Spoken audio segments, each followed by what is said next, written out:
j'espère que vous allez bien. Alors aujourd'hui, j'aimerais de relations qu'on peut avoir entre amis, peu importe. En fait, c'est beaucoup plus sur le genre de personnes qu'on peut inclure dans notre cercle, qui peut être ton ami. Il y a de ceux qui te veulent du bien et il y a de ceux qui ne te veulent pas du bien qu'ils ne vont jamais le dire, ils ne vont jamais se prononcer là-dessus. Mais il faut en être conscient que tu ne peux pas être aimé par tout le monde, tu ne peux pas être apprécié par tout le monde et tout ce que tu fais ne peut pas plaire à tout le monde. Ça, c'est clair. Parce que il faut savoir que on est dans un monde où il y a beaucoup de rivalité, les gens aiment se comparer et ce qui n'est pas bon à faire. Se comparer par rapport aux autres, c'est pas bon parce que Dieu a mis dans la vie de chaque personne un potentiel donné et le potentiel que toi tu as ne peut pas être égal au potentiel de X personnes. Non. Et donc je vous partage ce sujet parce que je vois beaucoup de choses qui se passent actuellement, que ce soit dans les familles, que ce soit entre des relations amicales. Il y a toujours ce genre de rivalité-là. Mais en réalité, on n'a pas besoin de faire ça. Vous voyez un peu un exemple comme au marché, ceux qui vendent au marché, 10 personnes peuvent vendre la même chose, mais ils n'ont pas les mêmes clients, ils n'ont pas le même résultat.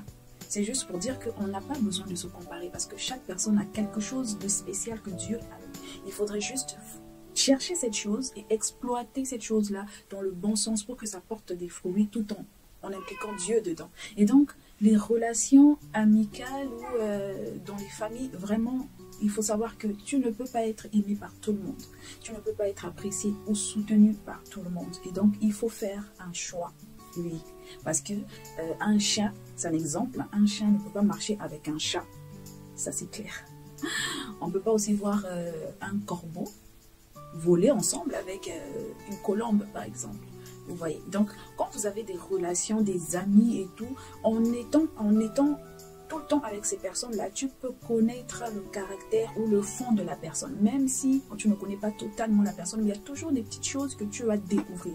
Je ne dis pas qu'il faut être ennemi de ces personnes-là, non, mais il faut savoir quoi dire, de quoi parler avec ce genre de personnes. Parce que je ne peux pas avoir un projet que je vais parler à X parce que je sais que X ne va pas me soutenir. C'est mon ami, mais il ne va jamais me soutenir. Pourquoi? Parce qu'il n'a pas la même vision que moi. Il n'a pas la même... C'est-à-dire, il ne voit pas comme moi je vois. Il n'a pas la même perspective d'avenir que moi. Il n'a pas le potentiel que Dieu a mis en moi, en lui. Vous voyez, c'est différent. Et donc, il faut vraiment faire attention à ça parce qu'il y a beaucoup de choses qu'on vit. Il y a des projets qui sont bafoués tout simplement parce que tu as été entouré par des mauvaises personnes. Tu as été conseillé par des mauvaises personnes. Et donc, vraiment, faites attention. Vous avez des projets. C'est pas la peine d'en parler à tout le monde. C'est pas la peine d'inclure tous tes amis. Parce que dans tes amis, dans ton cercle, il y a forcément une personne qui ne t'apprécie pas à ta juste valeur. Vous voyez, il y aura toujours des personnes qui vont te dire « Ah, tu peux pas faire ça. T'es sûr que ça va aller? Est-ce que tu peux faire ça ?» C'est Dieu. Si Dieu a mis la vision dans ton cœur, poursuis cette vision et va vers cette vision et développe cette vision. Parce que au moins tu sais que c'est Dieu qui a mis ça dedans. Et ça veut dire que tu as du potentiel pour développer cela. Et donc, arrêtons de nous confier aux gens parce qu'on ne sait pas qui peut t'enduire dans des erreurs. La parole de Dieu nous dit bien que maudit soit l'homme qui se confie en l'homme.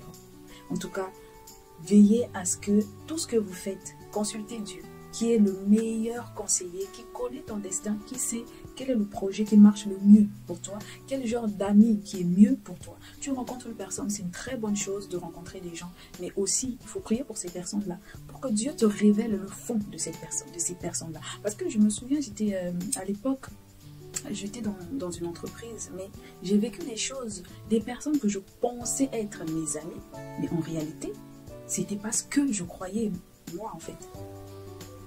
Au fur et à mesure que les années se sont écoulées, je me suis rendu compte qu'ils n'étaient pas de mon côté, en fait. Tout simplement, les personnes que tu considères comme des grands frères, comme des grandes sœurs, etc., sont les mêmes personnes qui vont parler du mal de toi derrière. Mais pourtant, ce que tu fais, c'est pour ton bonheur. Mais c'est mal interprété, c'est mal jugé. Tout simplement parce que ce ne sont pas des mauvaises personnes, mais ils n'ont pas la même vision que toi. Tout simplement. Ils n'ont pas la même vision. Il y a des choses, ce n'est pas tout le monde qui peut te soutenir. Le véritable soutien, c'est Dieu. que ça soit même dans les relations amoureuses, hein, dans les relations de couple. Et il faut savoir que c'est pas c'est-à-dire c'est pas tout ce que tu vas faire que ton époux va te soutenir, peu importe qu'il soit pasteur ou pas. Tu peux avoir une vision mais qui ne l'intéresse pas, tu vas pas l'en vouloir pour ça. Parce qu'il n'a pas la même vision que toi. Déjà, il faut savoir que dans un couple, vous êtes deux personnes différentes, vous avez deux éducations, vous avez grandi de deux côtés différents.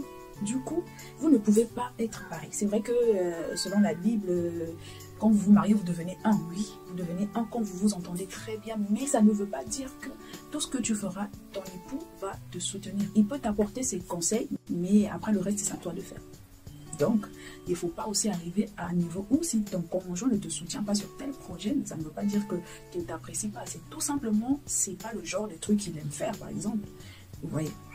Et donc, vraiment, je vous exhorte à vraiment prier pour ces relations-là, que ce soit amicalement, que ce soit amoureuse, que vraiment Dieu nous arrive à nous conduire dans ce que nous voulons faire avec ces personnes-là et nous aide aussi à choisir les bonnes personnes qui peuvent nous soutenir dans notre marche chrétienne. Parce que tu peux être chrétien, mais si tu as des personnes autour de toi qui ne croient pas à ce que toi tu crois, forcément tu vas être dérouté de ton chemin. Donc, ces personnes-là ne sont pas mauvaises, mais c'est au contraire à nous de prier pour ces personnes-là, pour que Dieu les aide à se relever ou à être au même niveau que vous dans la prière, dans la foi. Et aussi, c'est à nous de les exhorter, de leur parler de Dieu, de les aider, tout simplement. Et donc, j'espère que cette vidéo vous a apporté un peu d'éclaircissement sur des relations qu'on peut avoir dans les foyers, peu importe amicalement, à l'église et autres. Vraiment, n'hésitez pas à me laisser des commentaires de ce que vous en pensez de ça. Et que Dieu vous bénisse. On se retrouve prochainement.